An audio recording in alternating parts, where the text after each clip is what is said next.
எதையெல்லாம் வாழ்க்கையிலே மிகச் சிறியது என்று நினைக்கின்றோமோ அது இறைவனின் பார்வையிலே மிக மிக பெரியது என்பதை அது உணர்த்தும். புல் எப்பேற்பட்ட புயல் காற்றையும் தாங்கிவிடும். நாம நினைப்பதை போல புல், அருகம்புல் என்பது மிகச்சிறந்த ஒரு மருந்தும் கூட. விநாயகனுக்கு பெரும் பிரியத்துக்குரியது.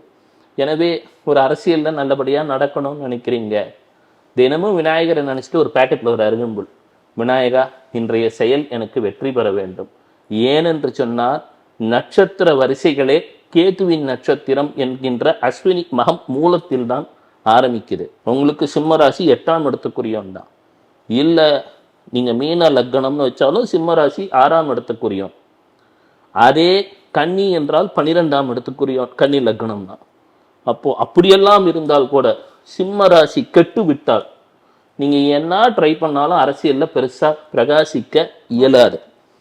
ஆனால் ஒரே ஒரு அருகம்புல்லை எடுத்து பேக்கெட்ல அனுதினமும் வச்சுட்டு, விநாயகா அறிந்தோ அறியாமலோ ஏதேனும் உயிர்களுக்கு தீங்கிழைத்திருந்தால் என்னை மன்னித்து விடு, என் செயல்களில் இருக்கக்கூடிய அனைத்து வித தடைகளையும் நீக்கிவிடு என்று சொல்லிவிட்டாலே அதுவும் பெரிய பரிகாரம் தான். நாம it is not in the content but in the இன்டென்ட்னுவான். நீங்க எந்த அளவுக்கு நன்மை நடக்க வேண்டும் என்று சொல்கின்றீர்களோ அந்த அளவு உங்கள் வாழ்க்கையிலே நலத்தையும் வளத்தையும் இந்த அருகம்புல்லும் தந்துவிடும்.